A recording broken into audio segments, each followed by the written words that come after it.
The boardroom at my father's company headquarters had floor-to-ceiling windows overlooking downtown Seattle. 23 family members sat around the massive conference table, third-generation wealth written into every designer suit and diamond watch.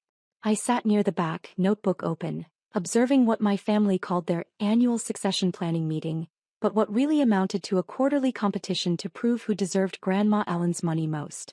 "Let's address the elephant in the room," my father announced, standing at the head of the table with the PowerPoint remote in hand.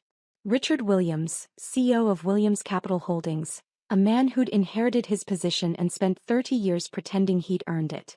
"This family has a problem with entitlement." Murmurs of agreement rippled around the table. Everyone assumed he was talking about someone else.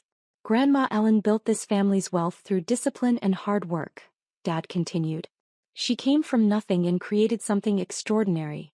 A $200 million estate that has sustained 3 generations of Williams family members." My Uncle Bob nodded vigorously from his seat to Dad's right. "She'd be horrified by what some of you have become. Living off trust fund distributions while contributing nothing to society."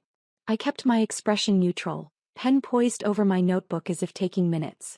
No one had actually asked me to take minutes. They just assumed I would, the same way they assumed I'd fetch coffee, make copies, and generally make myself useful in whatever small ways failures could manage. "We need to make some hard decisions," Dad said, clicking to the next slide. It showed a family tree with red X marks through several names. My name had the biggest, brightest X. Not everyone in this family deserves access to Grandma Ellen's trust. It's time we rewarded success and stopped subsidizing failure. My cousin Amanda raised her hand, gold bracelets jangling. "I completely agree, Uncle Richard. Some people have been coasting on family money for years without achieving anything meaningful." She shot a pointed look in my direction. Amanda ran a luxury lifestyle consulting business that had lost $800,000 in trust funds over 4 years and had exactly 3 clients, all of whom were family friends doing her a pity favor. "Exactly," Dad said.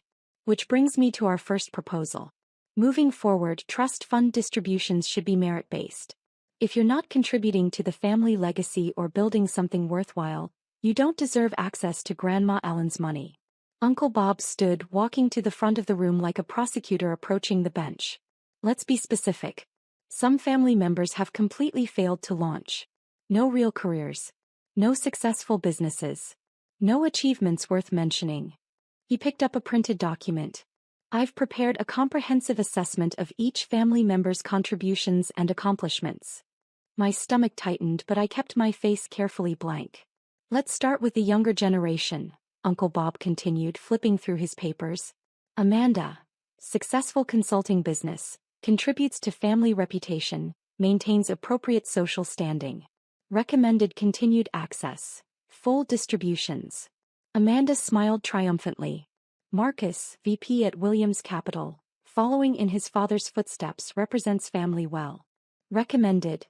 Full distributions plus performance bonuses." My cousin Marcus, who spent 4 hours a day at the office and 6 hours on the golf course, nodded as if this was expected. "Jennifer. Married to a state senator, excellent for family political connections. Recommended. Full distributions." Jennifer, who'd married for money and status and made no secret of it, looked satisfied. Uncle Bob's tone changed, hardening. "And then we have outliers. Family members who've actively rejected success. Who've chosen paths that embarrass this family and waste their potential." Everyone turned to look at me. "Rebecca Williams," Uncle Bob said, my name sounding like an accusation. "Princeton graduate. Top of her class. Could have gone anywhere, done anything. Instead, she spent the last 7 years working at a homeless shelter." "It's a comprehensive community outreach center," I said quietly. "It's a homeless shelter," Dad corrected sharply. "You make $35,000 a year serving food to drug addicts and criminals. You have a Princeton degree and you're ladling soup." "Someone has to," I said. "Not someone with your advantages," Uncle Bob snapped. "Not someone with your education, your opportunities, your family name. Do you know how it looks when people ask what Richard Williams's daughter does and we have to say she works at a shelter? It looks like she has compassion," my Aunt Linda offered weakly from the corner. She was immediately silenced by her husband's glare. "It looks like failure," Dad said flatly. "Rebecca, you're 32 years old. You've accomplished nothing. Built nothing. Your siblings and cousins are executives, entrepreneurs, professionals. You're serving soup. Making $35,000 a year, Marcus added with a smirk, which probably doesn't even cover your apartment rent. I have a studio in Fremont, I said. It's $800 a month. The room erupted in shocked laughter. 800. Amanda gasped. Rebecca, I spend more than that on shoes each month. That's poverty. That's living within my means, I corrected. It's embarrassing, Dad said. And it stops now. Uncle Bob and I have discussed this extensively and we're in agreement. You don't deserve access to Grandma Ellen's trust. Not while you're wasting your life and embarrassing this family. Uncle Bob nodded. The trust was meant to elevate the Williams name, not subsidize mediocrity. Your grandmother worked too hard to have her great-granddaughter serving homeless people. Grandma Ellen volunteered at soup kitchens, I pointed out quietly. That was different, Dad snapped. She'd already built her wealth. She'd earned the right to be charitable. You haven't earned anything. So what are you proposing? I asked, keeping my voice level. Complete suspension of your trust access, Uncle Bob announced. No monthly distributions. No emergency funds. No property assistance. You want to live like a poor person working a poverty wage job and pretending you're making a difference? Fine. But you'll do it without family money subsidizing your delusions. Several family members nodded approvingly. My cousin Jennifer leaned forward. It's really for your own good, Rebecca. Maybe cutting you off will force you to get a real job. Use that Princeton degree for something meaningful. Define meaningful, I said. A career, Dad said. Advancement. Building something. Making money. The things successful people do. I am building something, I said. The center serves 400 people a week. We've helped 200 individuals find permanent housing this year. We've connected over 300 people with addiction services. We've wasted your potential, Uncle Bob interrupted. Those people would have found help somewhere else. Social services exist. Government programs exist. You didn't need to throw away your life to hand out sandwiches. So it's decided, Dad announced. Rebecca's trust access is revoked immediately. Perhaps in a few years, if she comes to her senses and pursues a respectable career, we can revisit this decision. All in favor? Uncle Bob called out. 21 hands rose. Only my Aunt Linda abstained, looking uncomfortable. Motion carried, Dad said with finality. Rebecca, I hope you understand this isn't punishment. It's motivation. We're pushing you toward success. By cutting off my trust fund, I said. A trust fund you've been using to subsidize a lifestyle of failure, Marcus added. How much do you get monthly? $15,000? And you're still living in an $800 studio like a college student. I didn't bother correcting him about the distribution amount. Let them think whatever they wanted. Any other business? Dad asked, moving on as if he hadn't just publicly declared his daughter unworthy of family money. The meeting continued for another hour. Discussions of investment strategies, property acquisitions, business ventures. All funded by Grandma Ellen's trust, managed by people who'd never earned a dollar that didn't come from her initial success. When the meeting finally ended, family members clustered in small groups, pointedly excluding me. I gathered my notebook and headed for the elevator. Rebecca, wait. Aunt Linda caught up with me in the hallway. I'm sorry about that. They were unnecessarily harsh. It's fine, I said. It's not fine. You're doing good work. Important work. Your grandmother would be proud. Would she? I asked. Yes, Linda said firmly. She always said success wasn't about money. It was about impact. I smiled slightly. Dad and Uncle Bob seemed to have missed that lesson. They've missed a lot of lessons, Linda muttered. But Rebecca, what will you do? Can you survive without the trust distributions? I'll manage, I assured her. If you need anything. I won't. But thank you. I rode the elevator down to the lobby, walked to my 12-year-old Honda Civic, and drove back to my studio apartment in Fremont. Once inside, I made tea, sat on my second-hand couch and pulled out my phone. 3 missed calls from the same number. Cascade Private Bank, Trust Administration Department. I called back. Jennifer Morrison, Senior Trust Administrator, answered immediately. Ms. Williams, she said, relief evident in her voice. I've been trying to reach you all afternoon. We have a situation. I know, I said. I was at the family meeting. Then you know about the old proposal regarding your trust access? Complete suspension, yes. They voted. It passed overwhelmingly. There was a long pause. Ms. Williams, I don't think your family understands the trust structure. I'm certain they don't, I agreed. Should I inform them of your position before they proceed with any formal actions? Not yet, I said quietly. Let's see how far this goes. Rebecca, Jennifer said, dropping into the familiar form we'd used during our monthly meetings for the past 8 years. They're planning to file suspension paperwork tomorrow. Your father has already contacted the bank about redirecting your distributions to a performance review fund, whatever that means. Which he can't authorize, I said. Which he absolutely cannot authorize, Jennifer confirmed. But he doesn't know that. None of them do. Should I tell them that trust modifications require approval from the trustee? Or should I let them file the paperwork so you can decline it formally? I considered. What would cause more impact? Formal filing, Jennifer said immediately. They'd have to submit detailed justifications, distribution histories, proposed modifications. All of which would be reviewed and declined by you as trustee. It would create a paper trail documenting exactly how little they understand about the trust they've been living off for decades. Then let them file, I decided. You're sure? This could get uncomfortable. It's already uncomfortable, I pointed out. They just declared me a failure in front of 23 family members and voted to cut me off from money they think I need. Let's make sure they understand what they actually voted on. All right, Jennifer said. One more thing. Your Uncle Bob called this afternoon asking about accelerating his distributions and redirecting funds from underperforming beneficiaries. He specifically mentioned reallocating your monthly amount to Marcus and Amanda for their business ventures. Of course he did. He seemed quite confident the bank would comply. When I asked for proper authorization, he said he'd handle the administrative details tomorrow. I closed my eyes. Uncle Bob had always been ambitious, but this was bold even for him. What would those redistributions amount to? Your current monthly distribution is $38,000. Your uncle wants to split it between Marcus and Amanda, $19,000 each, in addition to their current distributions of $42,000 and $35,000 respectively. Plus he's requesting a one-time business capitalization payment of $500,000 total for their ventures.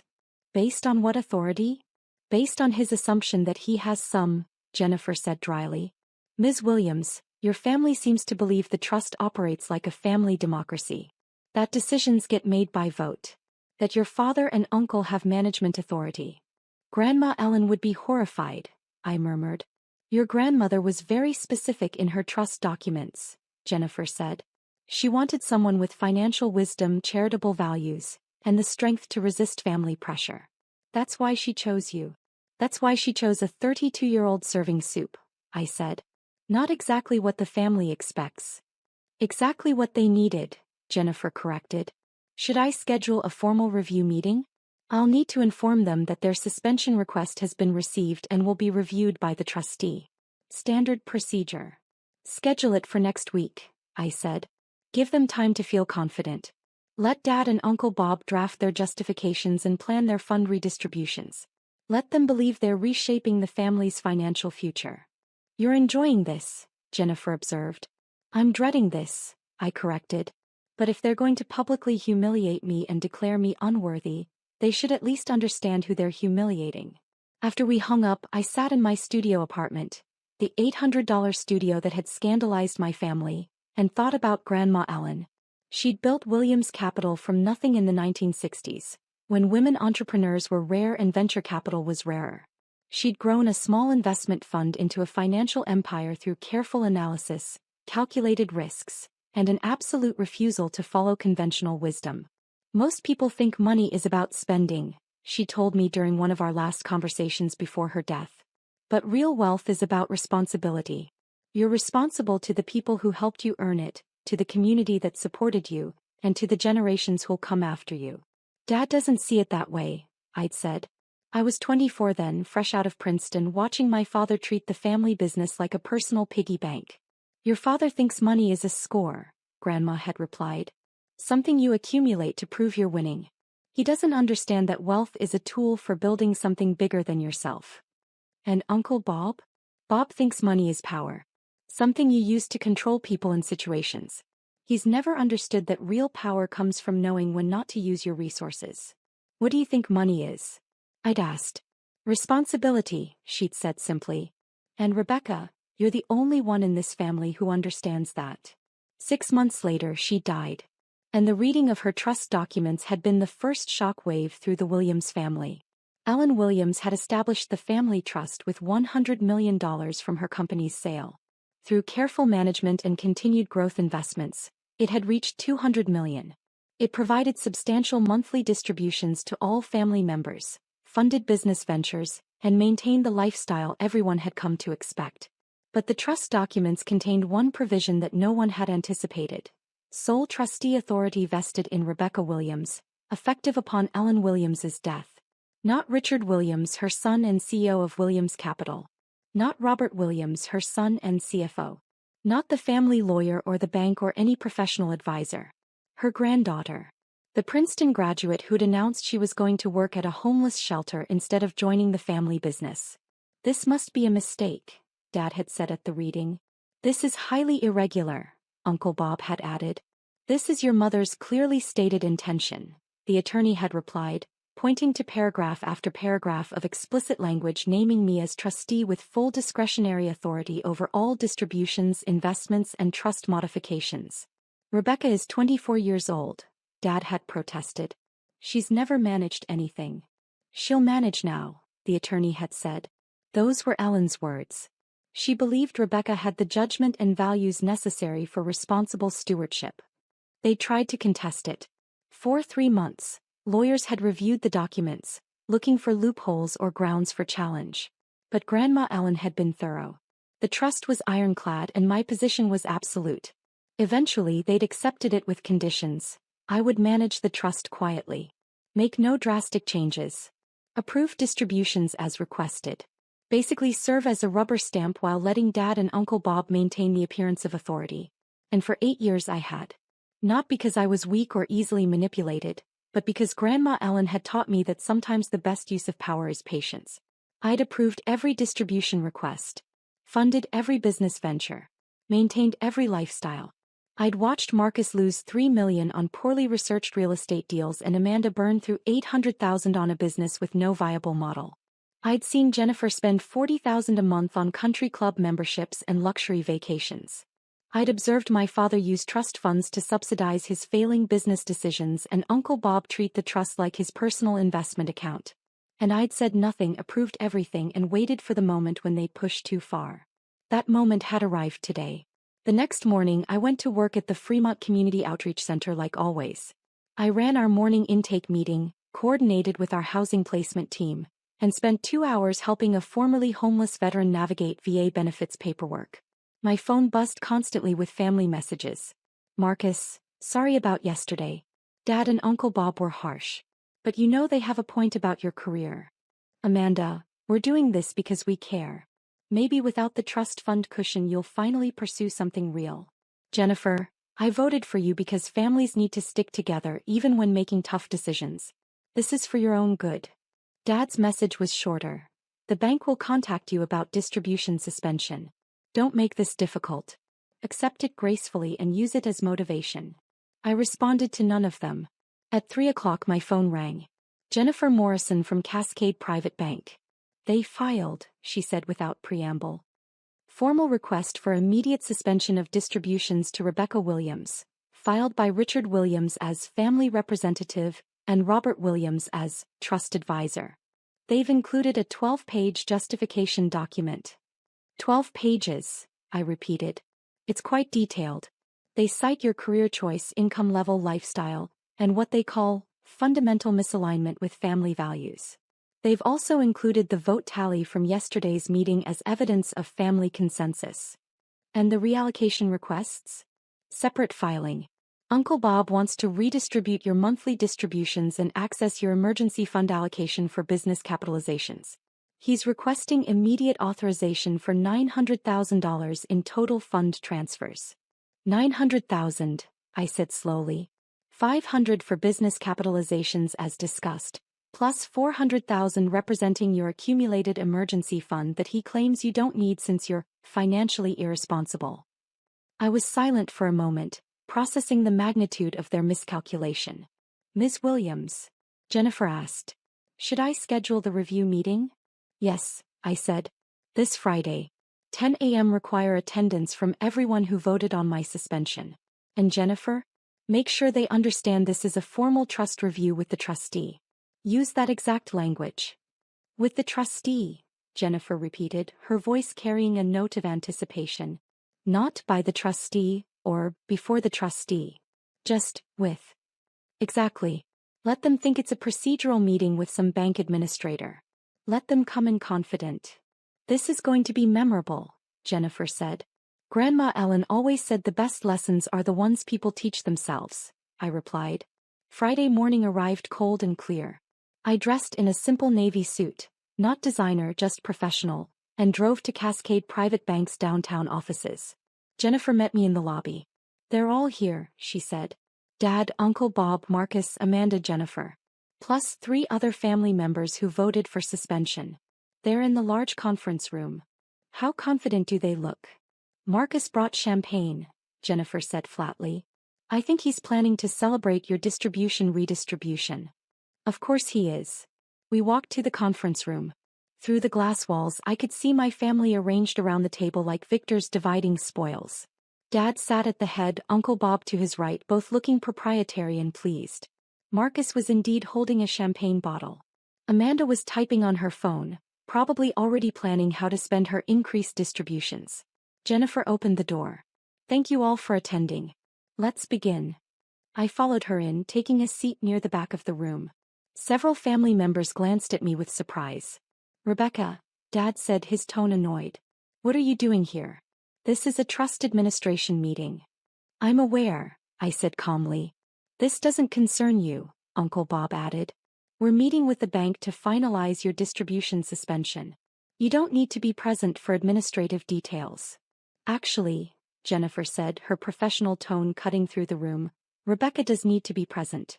She's the trustee. The silence was immediate and absolute. Dad blinked. The trustee? What are you talking about? There's been some mistake. There's no mistake, Jennifer said. She opened her tablet, displaying trust documents on the screen at the front of the room. The Ellen Williams Family Trust, established March 15, 1995, amended final time April 3, 2017. Trustee, Rebecca Williams. Sole authority over all distributions, investments, and trust modifications. Uncle Bob's face had gone red. That's impossible. We've been managing this trust for 8 years. Richard and I approve all major decisions. You've been requesting distributions, Jennifer corrected. Rebecca has been approving them. There's a significant difference. Marcus stood abruptly, the champagne bottle forgotten. This is insane. Charlie can't be the trustee. She's working at a homeless shelter. She's a Princeton graduate with a degree in economics and a minor in public policy, Jennifer said. She interned at this bank for 3 summers during college, passed her Series 65 exam at 23, and has served as trustee of a $200 million trust since age 24. I've worked with professional trustees for 20 years, and Rebecca is among the most conscientious and financially literate I've encountered. Amanda's mouth opened and closed soundlessly. This meeting, Jennifer continued, was requested to review the formal distribution suspension and reallocation requests filed by Richard and Robert Williams. As required by trust protocols, all such requests must be reviewed and approved by the trustee. He turned to me. Ms. Williams, you've received copies of all filings. Are you ready to provide your decisions? I stood slowly, walking to the front of the room. 23 pairs of eyes tracked my movement, no longer dismissive or pitying but stunned. I've reviewed the suspension request, I said, keeping my voice level. The 12-page justification detailing my supposed failures and unworthiness. The vote tally showing family consensus that I should be cut off from trust access. Dad found his voice. Rebecca, if you're the trustee, why didn't you tell us? Why let us file this request? Because you needed to file it, I said simply. You needed to put in writing exactly what you think of me. Exactly how you measure success. Exactly how you value family members. We were trying to help you, Amanda protested weakly. Were you? I pulled up the trust documents on the screen. Let's review some facts. Over the past 8 years, I've approved every distribution request made by this family. Every business venture. Every emergency fund. Every lifestyle expense. I clicked to a financial summary. Marcus, you've received $3.8 million in distributions plus $2.2 million in business bailouts when your real estate deals failed. Amanda, you've received $2.6 million in distributions plus $800,000 in business funding for a consulting company with 3 clients. Jennifer, you've received $3.1 million in distributions while contributing nothing except a marriage to a politician. I turned to my father. Dad, you've received $5.2 million in distributions plus trust-backed loans totaling $4 million to subsidize business decisions that lost Williams Capital $30 million in shareholder value. Dad's face was ashen. Uncle Bob, I continued, you've received $4.9 million in distributions plus numerous trust-backed investments that have underperformed market averages by an average of 7% annually. Uncle Bob didn't speak. And me? I pulled up my distribution history. I've received $38,000 a month, $456,000 annually, for a total of $3.6 million over 8 years, which is currently sitting in investment accounts earning market returns because I've been living on my salary from the center. You've been saving your distributions? Jennifer whispered. I've been living within my means, I corrected. $35,000 a year is a good salary. My studio costs $800 a month. My car is paid off. I don't need designer clothes or country club memberships or luxury vacations. So yes, I saved my trust distributions because Grandma Ellen taught me that wealth isn't about spending, it's about responsibility. I clicked to the next slide. Now let's discuss your suspension request. You want to cut off my trust access because I've failed and embarrassed the family with my career choice.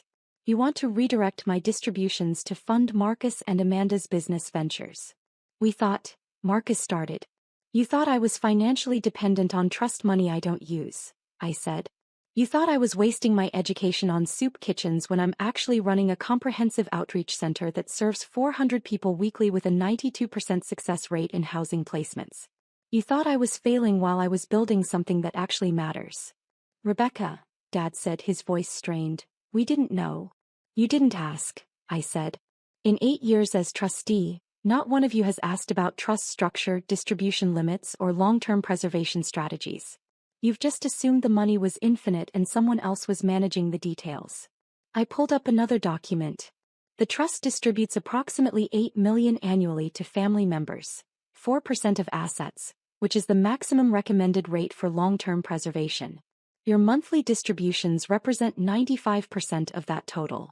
There's virtually no cushion for market downturns, emergencies, or future generations. What are you saying? Uncle Bob asked carefully. I'm saying that for 8 years I've been approving distributions that exceed prudent management guidelines because you're family. I've been funding business ventures with poor prospects because family support is part of the trust's purpose. I've been maintaining lifestyles that depend on unsustainable distribution rates because Grandma Ellen wanted her family provided for. I looked around the room. And in return, you voted to declare me a failure and cut me off because I chose meaningful work over wealth accumulation. The silence was suffocating. So here's my decision on your requests, I said. The distribution suspension for Rebecca Williams is denied. My monthly distributions will continue as scheduled. Relief flickered across several faces.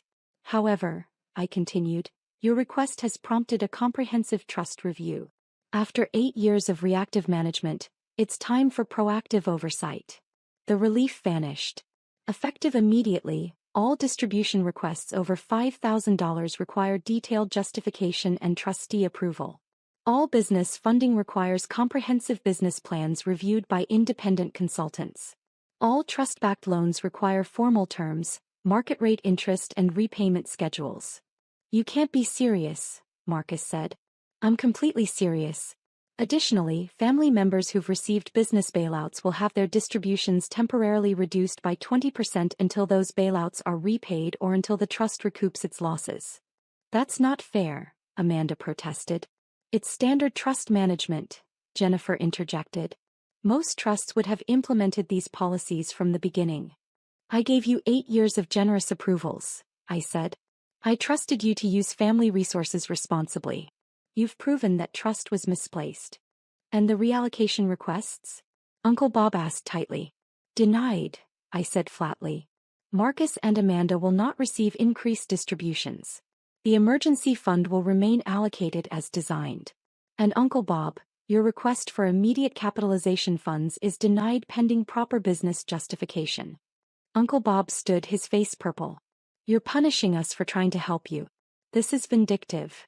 This is responsible trust management, I said calmly. Grandma Ellen created this trust to provide for family while preserving wealth for future generations. For 8 years, you've treated it like an unlimited checking account. That ends now. We'll contest this, Dad declared. We'll challenge your authority. On what grounds? Jennifer asked. Ellen Williams's trust documents are ironclad. Rebecca has absolute authority. And frankly, given the financial records, any court would see she's been extraordinarily generous to a family that just voted to cut her off for not being successful enough. I gathered my papers.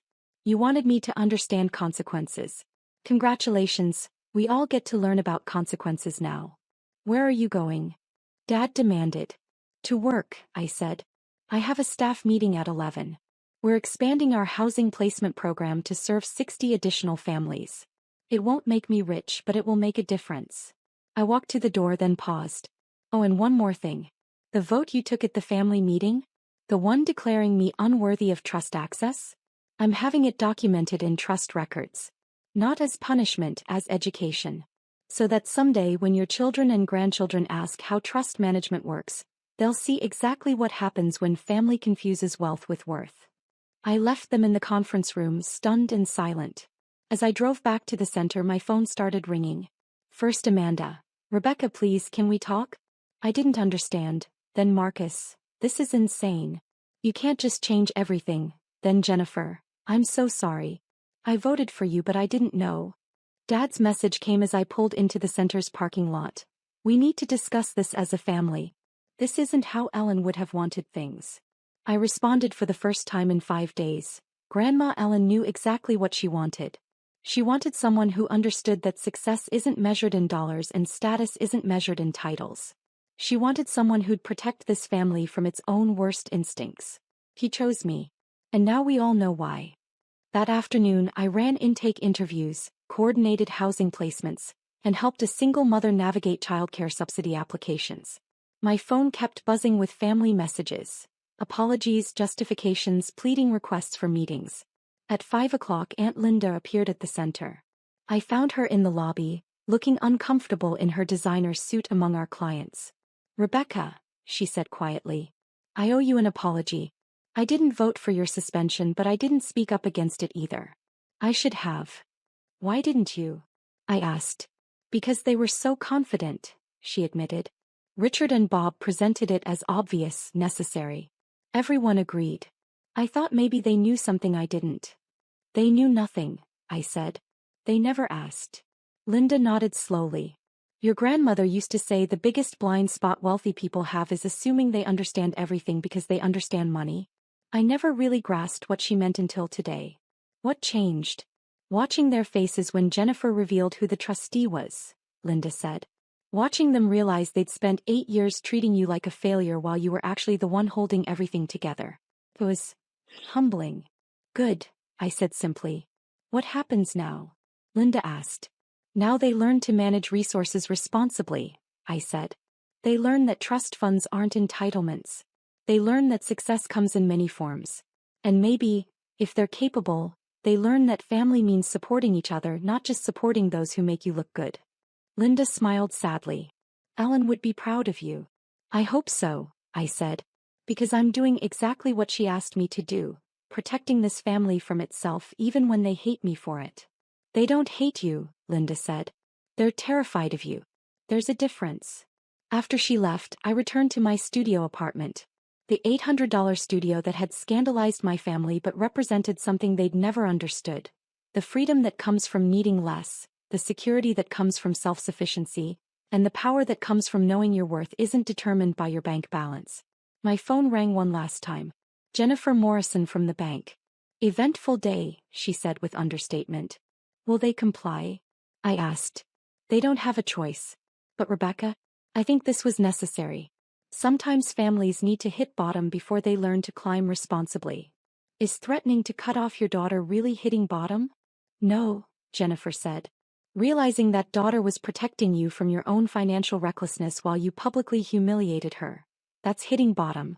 What they do with that knowledge will determine whether they climb back up or not. And if they don't? If they contest the new policies or refuse to adapt? Then you reduce distributions to minimum required levels and put the trust in preservation mode, Jennifer said matter-of-factly. You have absolute authority for a reason. Use it.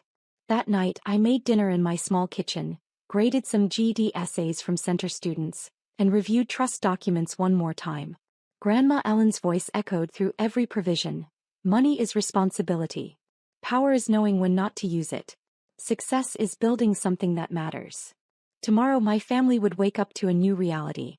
Their trust fund access wasn't suspended, but their assumptions were shattered. Their distributions would continue but their entitlement wouldn't. They declared me a failure, but I'd revealed I was the foundation they'd been standing on. And maybe, just maybe, they'd finally learn what Grandma Ellen had tried to teach them all along. That real wealth isn't about having money. It's about knowing what to do with it. It's about responsibility over extravagance. It's about legacy over lifestyle. They'd called me a failure for serving soup. I'd shown them I was protecting their future. Now they'd have to decide which version of success they really valued, and whether they were capable of living up to the legacy Grandma Ellen had entrusted me to preserve.